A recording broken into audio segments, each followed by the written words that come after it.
বর্ধমান শহরের ঐতিহাসিক কালীবাড়িগুলির মধ্যে অন্যতম কালীবাড়ি হল কমলাকান্ত কালীবাড়ি। 1809 সালে পূর্ব বর্ধমানের বোরহাট এলাকায় স্থাপন করেন সাধক কমলাকান্ত। কথিত আছে এই মন্দিরে পঞ্চমুণ্ডির আসন প্রতিষ্ঠা করে কালী সাধনায় সিদ্ধি লাভ করেছিলেন কমলাকান্ত। তার মৃত্যুর পর সাধক কমলাকান্তের সমাধির ওপরেই দেবী প্রতিষ্ঠিত হয়। সাধক কমলাকান্ত পূর্ব বর্ধমানের কাটোয়ার বাসিন্দা হলেও 5 বছর বয়সে বাবার মৃত্যুর পর গলসির চান্না গ্রামে মামা বাড়িতে বসবাস করতেন তিনি। পরে তন্ত্র সাধনার জন্য এই গ্রামকেই বেছে নিয়েছিলেন সাধক। বোরহাটের কাছে এই মন্দির প্রতিষ্ঠার পেছনেও রয়েছে নানা কাহিনী। কমলাকান্তর কালী সাধনার কথা জানতে পেরে তাকে বর্ধমানে নিয়ে আসেন তৎকালীন মহারাজ তেজচন্দ্র মহাতাব। সেখানে কালী পুজো পাঠের দায়িত্ব নেন।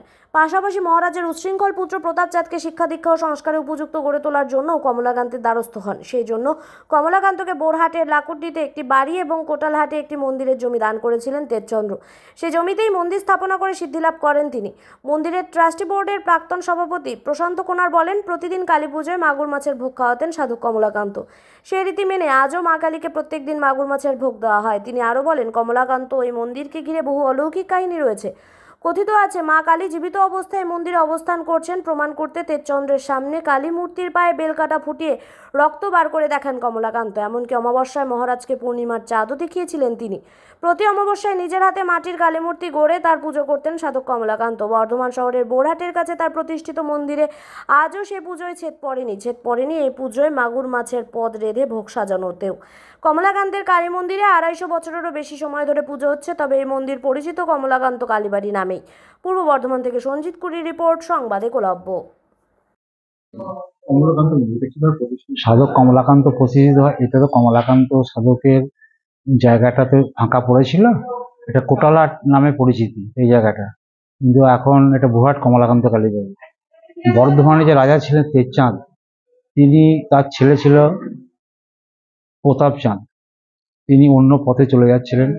তখন রাজা দেওয়ান কোনো কারণে খবর পেলেন যে চান্না গ্রামে, মানে কমলাকান্ত যেখানে মামার বাড়ি, সেখানে বিশালাক্ষী মায়ের মূর্তি আছে এবং উনি ওখানে পঞ্চমুণ্ডি আসন করে সাধনা করতেন। প্রচুর বন জঙ্গল, যেখানে সন্ধ্যার সময় ঠাকুরমশাইরা গিয়ে পূজা করতে পারে না, সন্ধ্যেও দিতে পারে না। সেই বনের মধ্যে বসে উনি দিনরাত গান করতেন।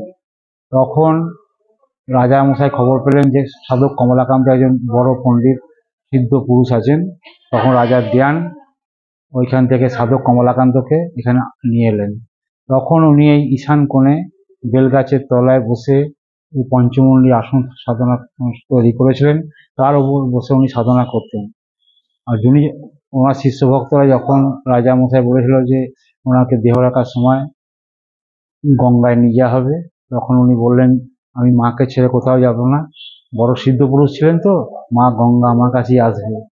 পাশে যে মায়ের নিত্য ভোগ হয়, যে জলে ভোগ হয়, যে জলে পুজো হয়, সমস্ত ভক্তরা এখান থেকে গঙ্গা জল হিসাবে নিয়ে যায়। সে মাটি ফেটে জল বেরিয়ে ওনার বক্ষে বয়ে গেছিল। এই হচ্ছে এখানকার, উনি এসে এটা প্রতিষ্ঠা করেন। হ্যাঁ, পঞ্চমুণ্ডি মানে এখানে মরার মতো যে 5টা দেখা যাচ্ছে, ওইটাই 5টা মাথা নয়। উনি যে সাধনা করতে মাটির তলায় সে মাটিগুলো আছে, যেমন বেজি, হ্যাঁ, তারপরে শকুন, নরমুণ্ড, বানর, হ্যাঁ, সাপ, এই সমস্ত মাথা তলায় আছে। তার উপর বসে উনি সাধনা করতেন। হ্যাঁ, সেই আসন তৈরি করতে গেলে তো উনি তো বড় সাধক ছিলেন, ওনারা এই ব্যাপারটা জানেন। আমরা এখানে তো আমার ছোটবেলা থেকে দেখছি খড়ের চালা ছিল আগে, খড়ের মেটটা থাকতো।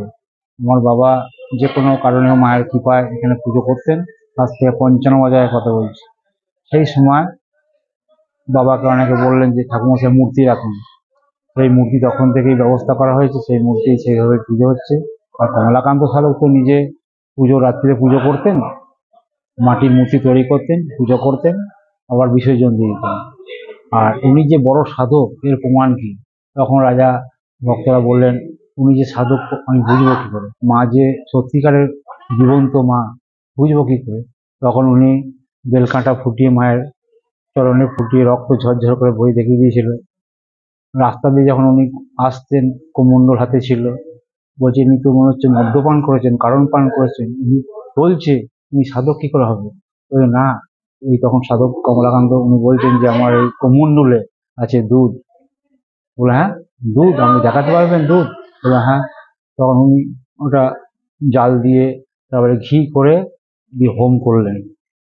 যেহেতু সাধককে এইসব কথা ভক্ত শিষ্যরা বলেছিলেন, তখন উনি সেই থেকেই রাজা রাজবাড়িতে শোনা যায়, আমরা শুনে আসছি, বইও দেখেছি।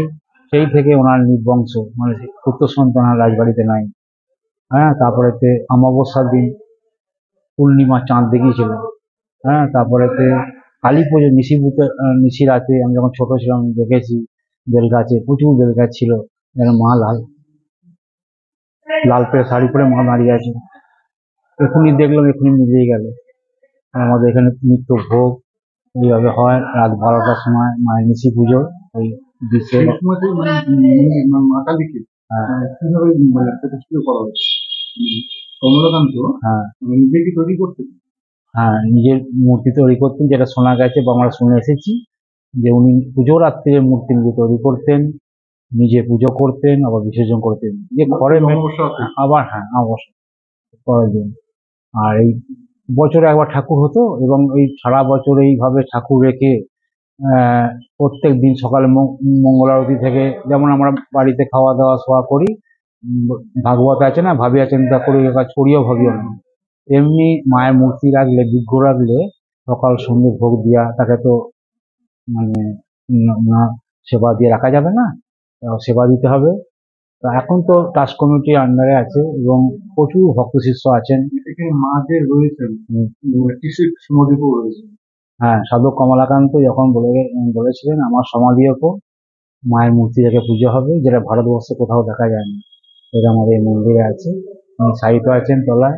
আমাদের খুব সৌভাগ্য যে আমরা মায়ের চরণে, সাধকের চরণে ফুল দিচ্ছি বহুদিন থেকে। মা কৃপা করেছেন আমাদের। আমার নাম শ্যামাপদ মুখার্জি, আমি প্রধান পুরোহিত। কত বছর ধরে করছেন?